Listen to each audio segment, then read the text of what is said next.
और कहते हैं कि विकास जब अपनी चरम अवस्था पे पहुंचता है तब समृद्धि आती है। इसीलिए मुख्यमंत्री जी ने इस यात्रा का नाम समृद्धि यात्रा रखा है। नीतीश कुमार की यात्रा का आज आखिरी दिन है। मुख्यमंत्री नीतीश कुमार अब सीएम नहीं रहेंगे। जाहिर सी बात है, आप सभी को पता है, राज्यसभा में निर्वाचित हो चुके हैं।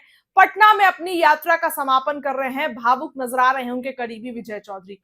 नीतीश को लेकर कई बड़े खुलासे कर रहे हैं। अभी और काम करेंगे, जदयू के ही नक्शे कदम पर बिहार चलेगा। ये इनडायरेक्टली मैसेज दे रहे हैं कि बिहार में जदयू का ही सीएम होगा। विजय चौधरी नीतीश के सामने कई बातें बोल रहे हैं। ज्यादा समय नहीं लूंगी, सुनिए क्या कुछ विजय चौधरी कहते नजर आ रहे हैं। जी समृद्धि यात्रा पर बिहार के हर जिले का दौरा कर रहे हैं और जैसा कि परंपरा सी बन चुकी है, जब भी ये यात्रा करते हैं तो शुरुआत पश्चिमी चंपारण से होती है और समाप्ति पटना जिले में होती है। और आज समृद्धि यात्रा के अंतिम दिन के इस अंतिम कार्यक्रम में जब हम आप सबों से मुखातिब हैं, हम तो यही कहेंगे कि मुख्यमंत्री जी के साथ हम लोग समृद्धि यात्रा में आए हैं और समृद्धि यात्रा एक खास मकसद से निकाली गई है। वैसे तो 20 साल के कार्यकाल में मुख्यमंत्री जी ने लगभग 1.5 दर्जन यात्राएं की हैं और सभी यात्रा का अपना अपना अलग महत्व है और सबका अलग मकसद और सबका अलग लक्ष्य था। और सबके अंत में अभी इस यात्रा में इन्होंने समृद्धि यात्रा का नाम दिया है। इसको जरा सोच के देखिए, इनकी यात्राओं का क्रम देखिए। न्याय यात्रा, परिवर्तन यात्रा से शुरुआत हुई, विकास यात्रा, संकल्प यात्रा, अधिकार यात्रा, अनेक यात्राओं से होते पिछली दफा प्रगति यात्रा हुई और इस बार समृद्धि यात्रा। और जब जब यात्राओं का सिलसिला चला है, हर जिले में मुख्यमंत्री जी ने विकास की योजनाओं के सौगात की बरसात की है हर जिले में। आज पटना जिले के इस कार्यक्रम में हम लोग जब आपके पास आए हैं, 1000 करोड़ से अधिक की योजनाओं का शिलान्यास और उद्घाटन इन्होंने अभी तुरंत किया है।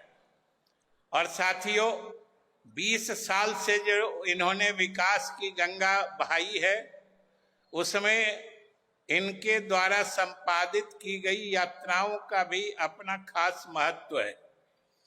और कहते हैं कि विकास जब अपनी चरम अवस्था पे पहुंचता है तब समृद्धि आती है। इसीलिए मुख्यमंत्री जी ने इस यात्रा का नाम समृद्धि यात्रा रखा है। विकास लगातार हुआ है, अब बिहार को और पटना वासियों को, पटना जिला वासियों को समृद्ध बनाना है, क्योंकि इनका निशाना अब है कि बिहार को विकसित प्रदेशों के श्रेणी में खड़ा करना है। इन्होंने इस बार चुनाव के बाद ही इसकी घोषणा कर दी थी, 2025 के चुनाव के समय, कि अगले 5 साल में हम बिहार को विकसित प्रदेशों की श्रेणी में लाके खड़ा करेंगे। और यही संकल्प है कि जब विकास और समृद्धि पटना वासियों के और बिहार के हर परिवार तक पहुंचेगी तो पटना जिला समृद्ध बनेगा, बिहार समृद्ध बनेगा। और यही समृद्धि यात्रा का लक्ष्य है साथियों। और ये मुख्यमंत्री के यात्राओं के सफलता का ही प्रतीक है कि आप सब जरा सोच के गवाही दीजिए जो हम कह रहे हैं कि हमारे मुख्यमंत्री जी जब मुख्यमंत्री के रूप में शुरुआत की थी इन्होंने 2005 में, उस समय जो इनकी लोकप्रियता थी, आज 20-21 साल लगातार शासन करने के बाद आज 2026 में भी ये उससे अधिक लोकप्रिय है कि नहीं, ये आप ही गवाही दीजिए इस बात की। और आपकी तालियां बता रही हैं, आपकी तालियां बता रही हैं कि मुख्यमंत्री जी जितने लोकप्रिय आज से 21 साल पहले थे, उससे अधिक लोकप्रिय आज है। और यही हमारे मुख्यमंत्री जी की खासियत है। इसीलिए इन्होंने ठाना है कि अब बिहार को समृद्ध बनाना है।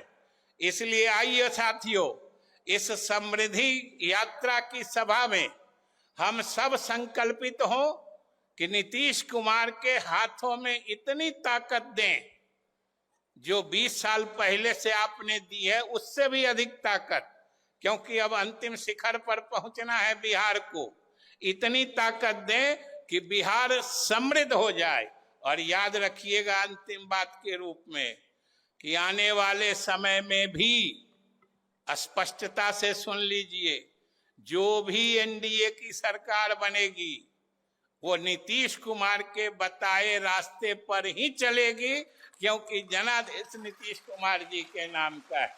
इसलिए साथियों, आइए मुख्यमंत्री जी के हाथों में ताकत देते हुए अपने को इनके साथ संकल्पित ढंग से जोड़ते हुए हम बिहार को समृद्ध बनाने की शुभकामना के साथ हम अपनी बात समाप्त करते हैं। बहुत बहुत धन्यवाद। बहुत बहुत आभार सर। अब मैं आमंत्रित कर रहा हूं माननीय सांसद श्री रविशंकर प्रसाद सर, वो बाद में आए और मैं उन्हें आमंत्रित करता हूं निर्देशानुसार कि सर आए और अपने विचार से हम सभी को अनुप्राणित करें।